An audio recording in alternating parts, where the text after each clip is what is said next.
Thanks everybody for being here. I look out in the crowd since I've been here and I see just like such a sense of pride that everyone has standing in this building, but that pride extends way beyond this building. It extends into the community itself.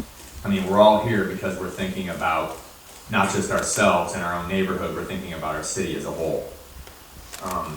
I started coming down to Nashville like 13 years ago and discovered Leaper's Fork from a motorcycle ride. We just were driving through to Savannah, Georgia, and fell in love with the community. And I used to set up at the flea market down here for years and got to know a lot of people. And so when my wife and I moved down here 3 years ago, we actually really felt like we were moving home. And I think a lot of people feel that when they move to Nashville. It's such a creative community, and there's not such a sense of egos and stuff. It's very collaborative, and people are always willing to help. I've said this before a number of times, but I really would not have my show on the History Channel without this city, because I come from a very small town in Iowa, and when I told my friends I was going to try to have a television show, they all thought I was crazy. Well, when I told my friends in Nashville that I wanted to do that, they were like, well, here's how you do it. This is how you do it. This is how Nashville would do it.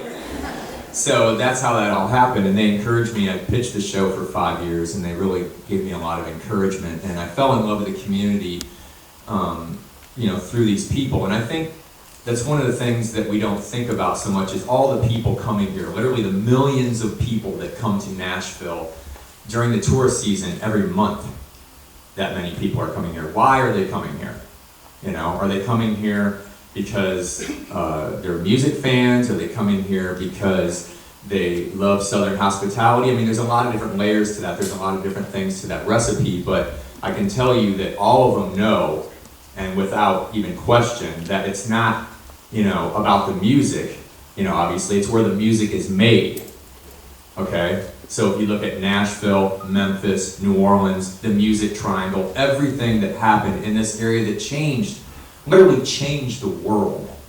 Isn't that crazy? So here we are standing in one of the cathedrals of a place that played such an instrumental process of that, I got involved with the Nashville 9 because I was having a cup of coffee at Fido one morning and people were talking about a block of Hillsborough Village being torn down.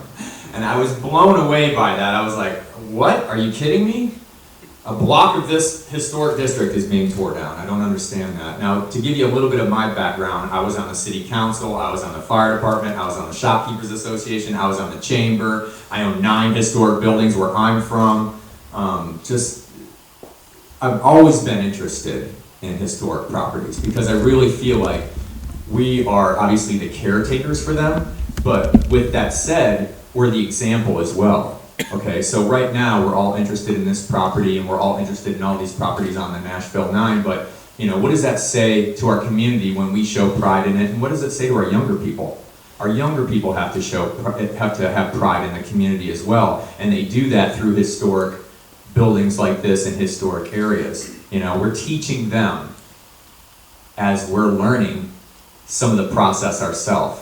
Now, it's a heavy heart that I even stand in this building and talk about what we're talking about today, but I think there's no question of how historic this building is. I mean, we all know that. That's why we're here.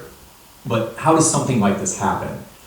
The city council, the planning zone, the mayor itself, how do we even get here? And that is the root of it. So with that said, I don't want us to, I have anger in my heart still, it's almost like I'm frustrated, like all of us are. So we're all here, we're trying to figure this out. And hopefully this building will be saved and the public will look to what's happening on Music Row and think, well, that can happen in my neighborhood.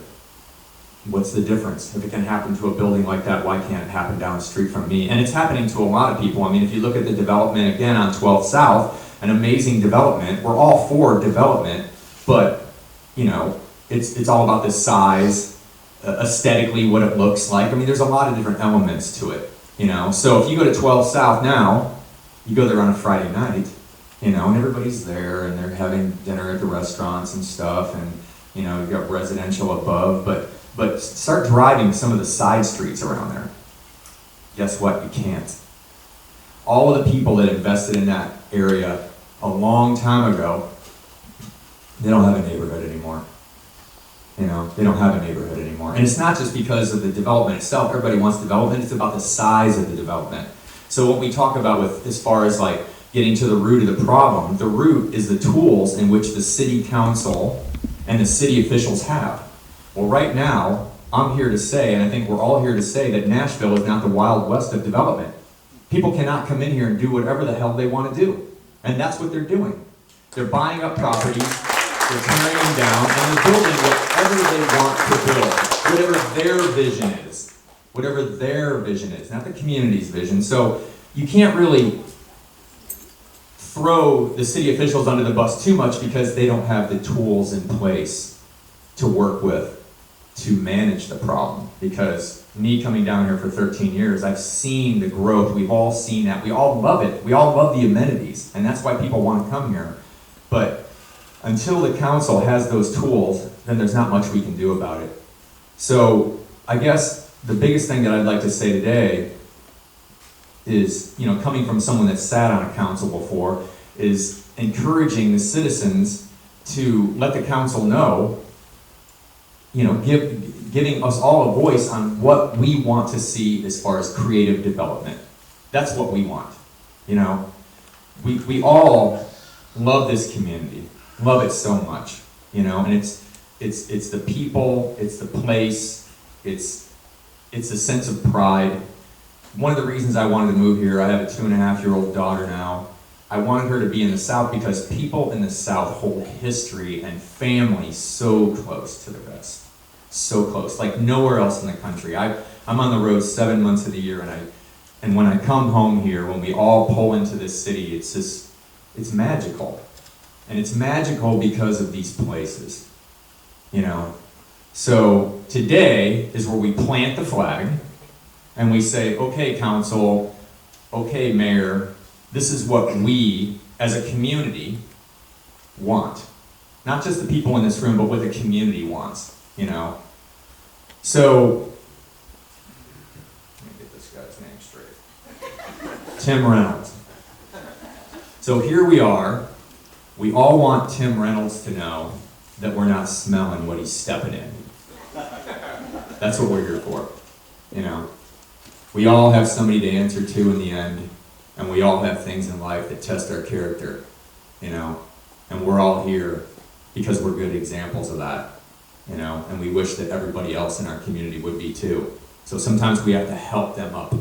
We have to pick them up and help them understand what they're doing and how detrimental that is. So with that said, I'm honored to be here, and I'm so glad to see this room full. The last time we did this was at the Bellport, and it was a full house then, and it's something that we need to continue to push for. And here's my partner in crime. We're going to do this list. Thank you, guys.